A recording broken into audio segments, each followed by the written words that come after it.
Assalamualaikum warahmatullahi wabarakatuh. Hari ini adalah tepat tanggal 25 November, yaitu Hari Guru.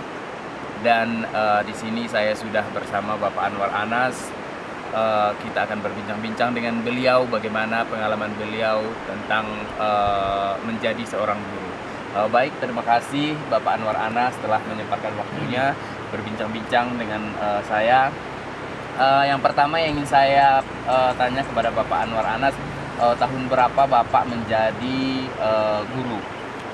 Kalau saya menjadi guru itu ya pada tahun 2006. Tahun 2006, kalau dihitung sekarang sudah 15 tahun ya Pak. Ya, Jadi pada saat itu usia Bapak menjadi seorang guru itu berapa tahun Pak?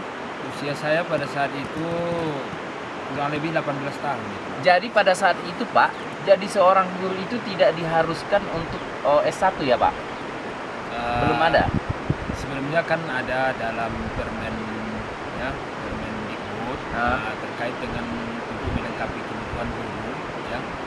Salah satunya yaitulah adanya dana bantuan operasional sekolah itu, jadi ada biaya untuk pendidik ya, pendidik. Jadi seorang kepala sekolah itu dapat merekrut ya, pendidik di daerahnya yang memenuhi syarat.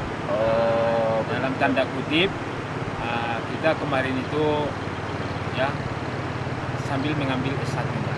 Oh, begitu ya Pak. Ya. Jadi usia Bapak sekarang sudah berapa Pak? Kalau usia saya sekarang udah hampir 33 tahun. Jadi boleh dibilang sekarang separuh dari usia Bapak sudah mengabdikan diri kepada negara untuk mencerdaskan anak bangsa ya Pak. Jadi pada saat Bapak jadi guru dahulu, itu statusnya apa Pak? Statusnya itulah Pak, masih honor komite Dengan gaji yang dengan gaji ya syukur-syukur alhamdulillah juga masih di bawah UMR lah, jauh di bawah UMR. ya, tapi alhamdulillah itulah mungkin keberkahan jadi seorang guru bisa membutuhi semua kebutuhan kita. Begitu Pak? Ya, selain itu tentunya kita sebagai kepala sekolah tentunya kita membuat kegiatan di mana untuk dapat menopang gaji kita tadi, untuk menutupi segala kebutuhan kita. Iya, Pak. Salah satunya ya di bidang pertanian dan juga kebun. Kira-kira seperti itu. Jadi suka duka yang Bapak rasakan jadi seorang guru selama 16 tahun ini, selama 15 tahun ini, apa kira-kira Pak? Kalau yang pertama kita mulai dari suka. Iya.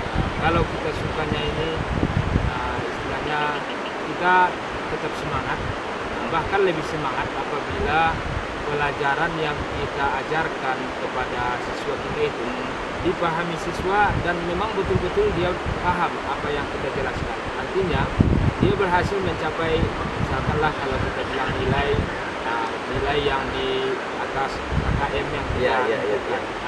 Itu hal yang memberikan motivasi bagi kita untuk lebih gembira lah istilahnya melihat anak kita itu berhasil seperti itu. Dan kalau masalah dukanya manakala kita memperhatikan bahwa siswa kita itu belum paham. Itulah dukanya menjadi seorang guru. Ya. Terus tadi Bapak sudah mengajar selama 15 tahun. Tentunya selama 15 tahun ini siswanya sudah banyak yang lulus mungkin S1 atau apa ya Pak.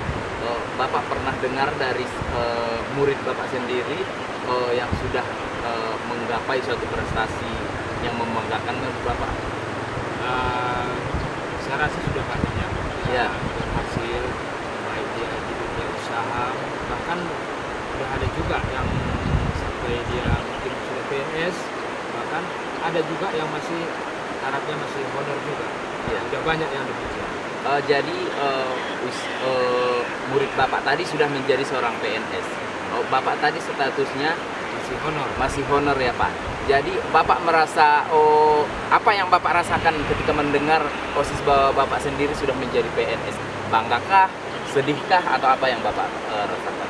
Yang pertama, kita sangat bangga yang melihat murid kita berhasil, apalagi boleh dibilang dia sudah menjadi statusnya sudah menjadi pegawai negeri ya. Iya. Mendengar tadi cerita Bapak jadi seorang guru selama 15 tahun. Dari awal apa kira-kira motivasi Bapak yang mendorong Bapak untuk menjadi seorang guru? Menjadi seorang guru itu kalau saya rasakan Iya. dan saya ingat putar ulang lagi memori saya. Iya. Jadi keinginan dan keinginan saya untuk menjadi seorang guru itu berawal dari SMP kalau nggak salah. Oh berarti boleh dibilang itu bagian dari cita-cita. Boleh dibilang bagian dari cita-cita, itu termotivasi daripada seorang guru yang begitu mantap lah boleh dibilang caranya mengajarkan kepada siswa. Iya. Nah, jadi kita tertarik dengan cara-cara yang disampaikan oleh seorang guru itu, kita akhirnya paham. Dan seterusnya lebih termotivasi lagi ketika waktu SMA. Kala itu saya di SMA Kota Nopan pada saat itu seorang guru begitu pintar, begitu pandainya dia menerapkan, jadi saya harus jadi seorang guru. Nah, dari situlah saya termotivasi. Jadi termotivasi dari seorang guru untuk menjadi guru ya Pak? Iya. Oke Bapak. Dari perjalanan 15 tahun ini Pak, ada nggak perbedaan dari karakter siswa? Dari karakter siswa pada tahun 2015, pada 15 tahun yang lalu sampai sekarang kira-kira? Yang jelas itu ada Pak ya. Ada perubahan tingkah laku dari seorang siswa dari tahun 2006 lah. Dan menjelang tahun 2021 ini sungguh drastis. Iya. Itu mungkin salah satunya dipengaruhi oleh teknologi ya. Iya. Teknologi yang begitu cepat. Cobalah kalau kita bayangkan saat itu dulu peserta didik begitu santun, begitu rasa keingintahuannya dibandingkan sekarang lebih menonjol yang dulu. Jadi Pak, menurut Bapak teknologi ini disalahgunakan oleh siswa? Boleh dibilang seperti itu ya Pak? Iya, artinya dengan ini mungkin kurang pengawasan lah. Iya.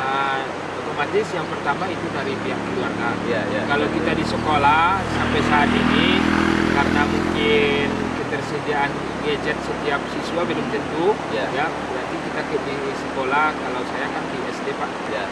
Jadi kalau kita di SD belum menerapkan bawa HP gadget ke sekolah belum boleh. Tapi kalau untuk usia SD yang dominan itu orang tuanya tidak mengontrol. Jadi perlu kita ketahui bahwa guru pertama itu sebenarnya adalah orang tua. Terima kasih saya ucapkan kepada Bapak Anwar Anas yang sudah menyempatkan waktunya untuk berbincang-bincang dengan saya. Tetapi sebelum menutup video ini, saya ingin Bapak Anas memberikan pesannya kepada generasi sekarang mengenai pendidikan. Yang pertama bagi generasi penerus karena sesuai dengan perkembangan ilmu pengetahuan dan teknologi saat ini kita sama-sama tahu, jadi kepada generasi penerus harapan bangsa, harapan agama bangsa dan negara, marilah untuk memfilter mana yang terbaik untuk kita, yang ada ditawarkan oleh teknologi. Apabila positif mari kita ambil, dan yang negatifnya jangan kita ikut-ikutan. Baru seterusnya fokuslah belajar sesuai dengan jenjang pendidikan di masing-masing. Kalau misalnya SMA, belajarlah pendidikan SMA, dan juga belajar di rumah, apalagi ini situasi pandemi ya Pak ya. Iya. Jadi jangan lupakan buku. karena sumber ilmu semuanya ada di buku. Dan seterusnya kepada rekan-rekan guru, tetap semangat, jangan nilai dia dari materi, tetapi yakinlah Allah Subhanahu wa Ta'ala Maha mengetahui apa yang kita perbuat dan akan selalu membalas sedikit banyaknya perbuatan yang baik yang kita lakukan. Intinya ikhlas. Mungkin itu saja dari saya, Pak. Jadi Bapak Anas sedikit lagi ya. Jadi inti jadi seorang guru itu ikhlas ya. Kita sudah bisa mengertikan ikhlas itu seperti apa. Jadi Bapak yang sekarang minta maaf yang masih berstatus honor, apa kira-kira harapannya untuk pemerintah? Apalagi kita tahu sendiri sekarang ada P3K yang kita tahu sendiri, saya dengar-dengar untuk menjadi masuk ke P3K itu yang ujiannya sangat rumit dan susah sekali. Apalagi kita ketahui banyak sekali guru-guru honor yang usianya mungkin di atas 40 atau 45 atau ada yang sampai 50 tahun. Jadi bagaimana tanggapan Bapak atau harapan Bapak kepada pemerintah?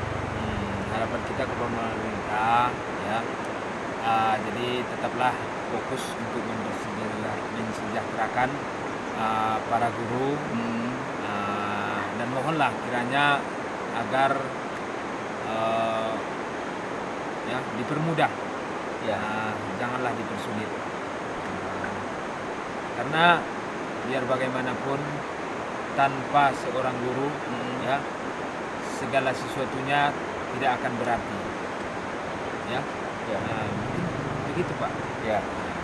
Baik, kami akhiri perbincangan ini pada hari yang berbahagia ini, dan kami mengucapkan selamat Hari Guru. Semoga para guru-guru tetap semangat mendidik anak didiknya dan menjadi pendidik yang mendidik. Terima kasih. Assalamualaikum warahmatullahi wabarakatuh.